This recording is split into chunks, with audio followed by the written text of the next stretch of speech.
Hello everyone, my name is Michele Hernandez and I will be presenting my Unit 3 project.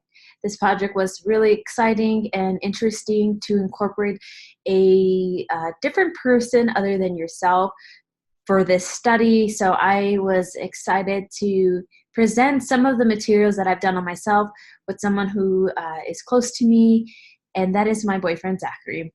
The project name is Mindful Meditation Increases Well-Being.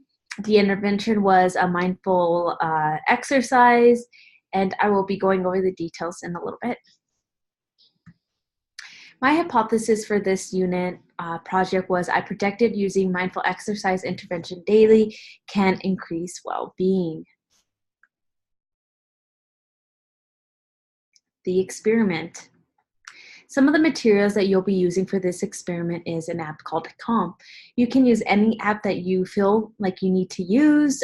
You can use YouTube videos that are online. However, for this experiment, I chose to use Calm. Another material is a quiet space with no interruptions. Most of us have our furry friends hanging around with us. But for meditation purposes, we solely want to really be focused on one thing, our breath, and having interruptions might keep us from our focus and determination on what we like to do in this project. So a quiet space with no interruptions. The third thing is a journal and a pen.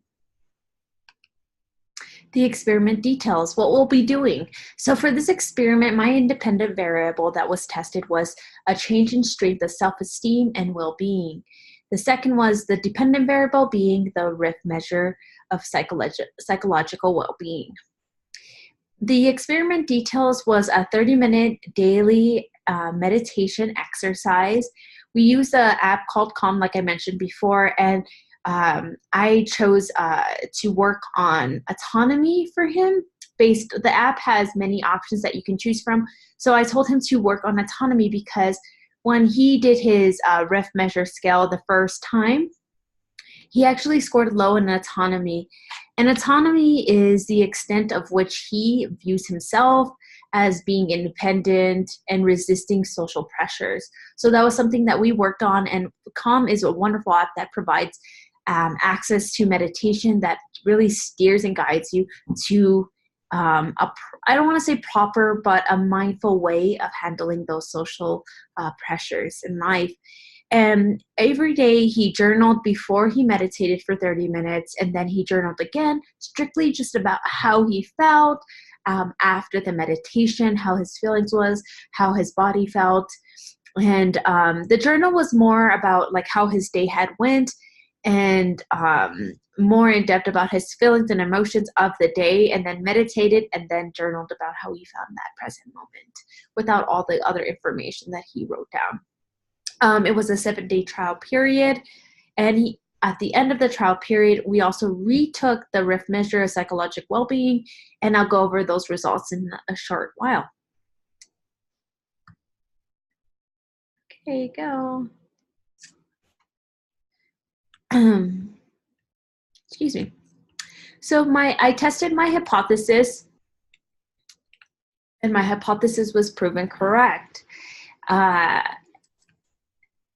This is Zachary David Romero, and this is my boyfriend who I did my experiment with. And the results were he scored low in autonomy in the RIF scale. So that was something that I suggested that he would want to work on, seeing that he was really strong in the other areas on the RIF measure scales. So he was really high in personal growth and positive relations with others and all the others. So I just wanted to steer it to something that would help him increase his well-being because it was something that was relatively low.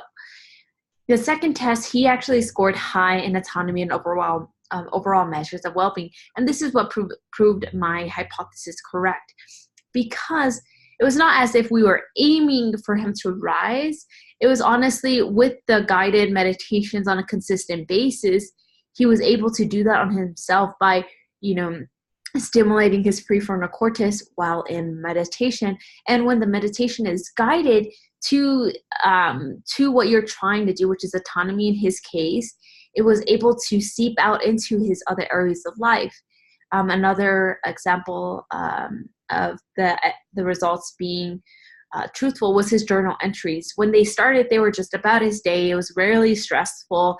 And then after he meditated each day, it got a little better. And it would noted that in his journal entries. With meditation, I was able to really self-regulate better. And I noticed that his journals also showed an increasing amount of gratitude for himself and happiness towards self-growth and increase of positive emotion. So each day it felt like it was slowly increasing his well-being according to his journal entries, which was really fantastic. My conclusion, my hypothesis was correct. The invention of mindful meditation can increase well-being due to the experiment results. The RIF measures was assisted in providing a measure of well-being before the exercise, and doing the test again would foster the results of either unchanged behavior or a change dependent on the intervention. And what I mean by that is it could have not changed. He could have had the same results as he did before, but seeing that it did grow in autonomy levels and kind of balance out on the other scales was pretty amazing results within a 7-day trial. Of course, the other results weren't drastically, but the autonomy raising just a little bit showed a little bit more focus for, like I said, the extent to which we see ourselves and being independent and working independent. So that was amazing to see that. And then another evidence to support my conclusion was not only the test results, but also the evaluation of the journal entries. So these are my references. I do want to reference the first one because that was the scholarly article. And that article actually was Mindfulness on the Go. It presented the same thing that I did with the app, but the app that they chose was different than mine. However, it did foster the same results as mine. It did show an improved increase of handling work stress and well-being, which was fantastic to not only have an example of mine showing those same results, but also seeing that this happened to someone else who had a little bit more clients than I did. So, that could have been so many variables, but to see that those results were the same shows just more evidence towards mindful exercising being so helpful to increasing someone's well-being. I hope you enjoyed this presentation. If you have any questions, feel free to email me or comment below. Thank you.